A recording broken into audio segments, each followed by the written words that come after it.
Por volta do ano 300 a.C., em Chipre, morava Zeno, um comerciante extremamente rico. Infelizmente, durante uma viagem da Fenícia ao Pireu, seu navio virou, levando consigo todas as suas mercadorias. De uma só vez, o incidente incontrolável deixou outrora próspero Zeno em apuros, tendo perdido tudo o que tinha. Suponha que você fosse Zeno e a força da natureza destruísse o trabalho de sua vida. Como você responderia a isso? Qual seria a reação adequada? Você ficaria indignado ou mergulharia na tristeza?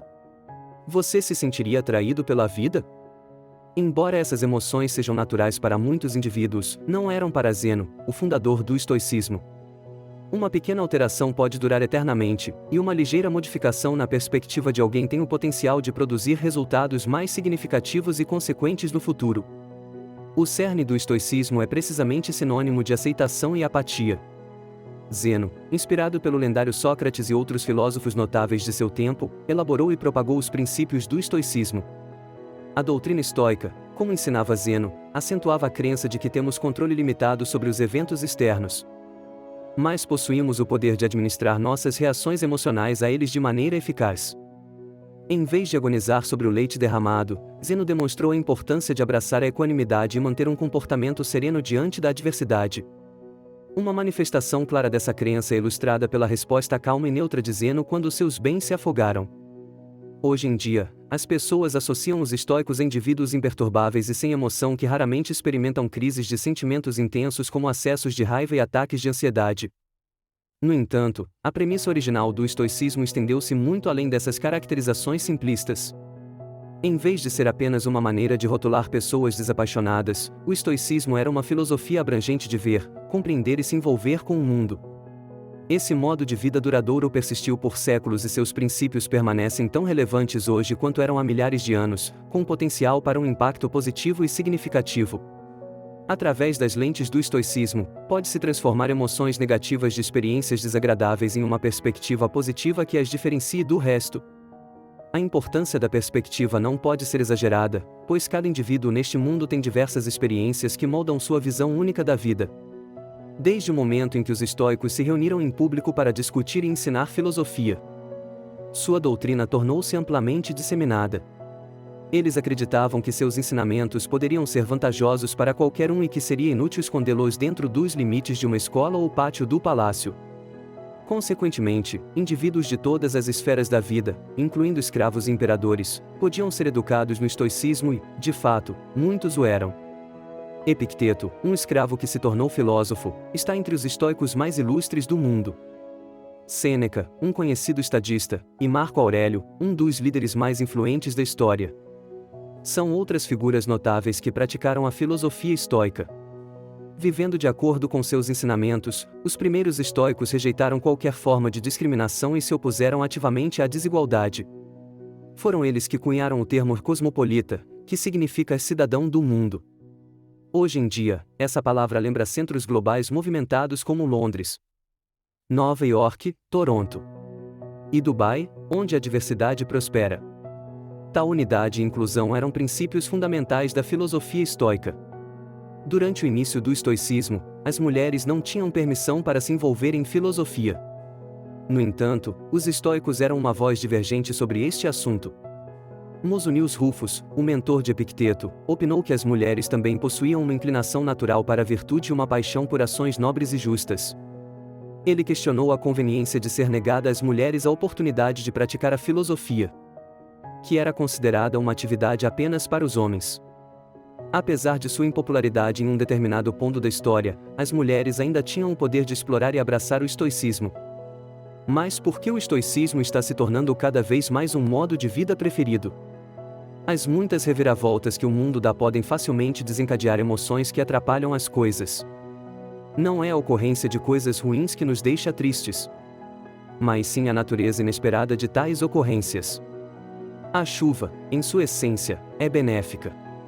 Nutre plantas e animais e resfria a atmosfera. No entanto, ser pego em uma tempestade sem guarda-chuva nunca é agradável. Então, por que não choramos assim que a chuva começa a cair? Diante da adversidade, aprendemos a esperar a chuva inevitável, sabendo que ela passará e a luz voltará. Da mesma forma, o estoicismo nos ensina a nos preparar para o pior resultado possível e aceitá-lo de braços abertos. Ao praticar o desconforto voluntário, como dormir no chão da cozinha, tomar banho frio ou comer apenas batatas por vários dias, podemos aumentar nosso senso de gratidão e preparar nossas mentes para os desafios futuros. Esses exercícios nos ajudam a entender que sobreviver e até prosperar é possível, por mais difícil que a situação possa parecer. No mundo de hoje, a publicidade nos inunda com a ideia de que precisamos dos melhores e mais recentes produtos, de uma certa aparência ou de um nível de renda específico para alcançar a verdadeira felicidade. Esta mensagem é agora mais vital do que nunca. Ao entrarmos no mundo, somos telas em branco, carentes de conhecimento em muitas áreas. Desde os primeiros dias, somos inundados com conhecimento de várias fontes, como casa, escola e o mundo em geral. Mas é essencial internalizar tudo isso? Isso poderia estabelecer aspirações irrealistas, levando a uma eventual decepção e descontentamento. Em vez disso, devemos nos esforçar para melhorar a nós mesmos para nosso próprio benefício, sem qualquer influência externa ou apegos. Esperanças externas e aspirações secundárias quase sempre resultam em frustração, levando-nos a recorrer a bens materiais para preencher o vazio. É fácil cair na armadilha de perseguir símbolos externos de sucesso como um carro chamativo, uma casa luxuosa ou começar uma família. No entanto, o estoicismo nos ensina que derivar nossa felicidade de tais coisas é precário, pois elas estão sujeitas aos caprichos do acaso. Carros quebram, desastres naturais acontecem e relacionamentos vacilam. Mesmo as coisas gratuitas têm um custo mental ou físico. De acordo com Sêneca, a simplicidade é a chave para uma vida bem vivida. Ela cria espaço em sua mente e alma para as coisas que realmente importam. Devemos buscar a felicidade em nosso valor intrínseco como seres humanos, e não em qualquer coisa que possamos possuir.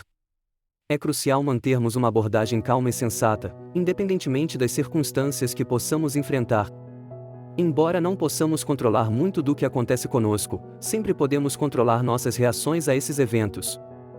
Este é o princípio fundamental da filosofia estoica, conhecido como a dicotomia do controle.